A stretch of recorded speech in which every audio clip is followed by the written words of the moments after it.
Welcome to Driving Economically with Hazy Nighthawk or Tim Kazmowski, whichever one you prefer. Today I'm going to show you how to drive economically in this Dodge Dart.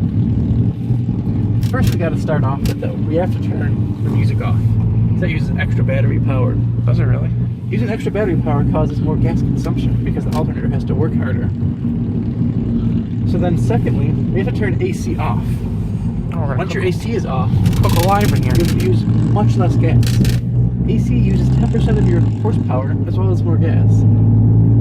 When you drive economically, you have to have a nice light foot. You don't want the RPMs to be too high, because too many high RPMs make bad economically. We're going to try to average around 30 miles per gallon on this trip with this Dodge Dart 2.4. Right now, the owner of this car has average of 24 because he doesn't know how to drive well. We're going to get that average up, way up.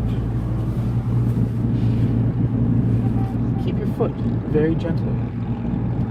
We will have a nice gentle ride. But you know, once it starts to get hot in here, the AC is turned off, you just have to sweat.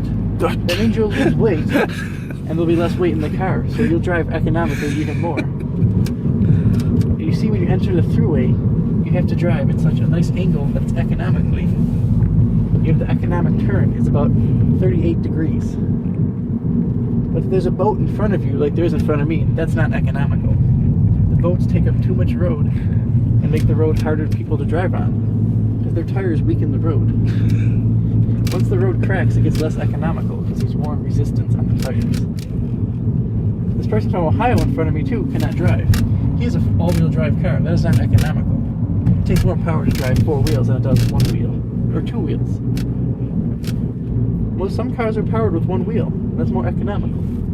If you have 2 wheels powered, that's less economical. I don't think to see how economically I can drive, as opposed to the owner of this car, who is recording.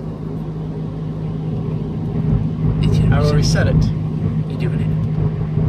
Now it's at 0. Oh yeah. So when we see it, after this gets reset, we'll give you an update along the way, along this trip, to see how economically you can drive with a Dodge Dart. So we've come up to this tractor trailer here. And what you do for economical driving is you drive its speed and you stay directly behind it as close as you can.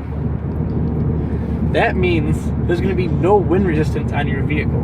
That'll give you better gas mileage. I believe the term is drafting. Yes. You see it in NASCAR. That the race car drivers use. But when you're behind a big one like this, it just stops all the air. So you got to get as close as possible, just like this. Ready? He slams on the brakes. Ready? Just like this. Your brakes stop better. You have to follow him just like this the whole time. You're making me nervous. And you get good gas mileage. That's how you do it. It's Walmart. They're gonna shit on our dreams. Walmart is delicious. But that is how you do it. Right now, my update is we're getting 30.7 average miles per gallon. Better than I could We're ever about do. 20 miles into the trip, and we're averaging about 30 miles per gallon. We'll update you in a little while. Hey everyone, we're just passing to Pennsylvania. We're doing an update now, the average miles per gallon, getting 30.8, which I think was the same as before, maybe a little bit better.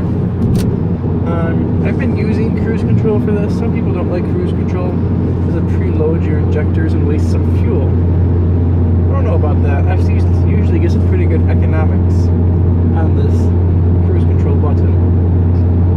We have about 2 more exits before our stop. We can update once we fully arrive as well. Another note I was going to bring up that I didn't bring up before is we're on a decent road now, but if the road is really bumpy, it creates more resistance on your tires and gives you bad economically. So when you're driving, try to avoid the section that has the most bumps, which is normally the right lane. That's the lane everyone drives in. If you stay in the left lane, people might get mad that they're behind you. All you have to do is tip the finger, and then they slow down. They know that you're here for business. All right, everyone, we're back. We're at our exit here, Peach Street in Pennsylvania. We're gonna go to our first stop now, which is a personal favorite of mine. Steak and Shake. Big signs up there. You can see it. What? Big Steak and Shake sign. Oh shit! It's right there. It's waiting for us. It's up there. As we're on the exit right here, we're still at 30.8 average miles per gallon. That's how economically you can drive a Dodge Dart. if you know how to drive a car the proper way.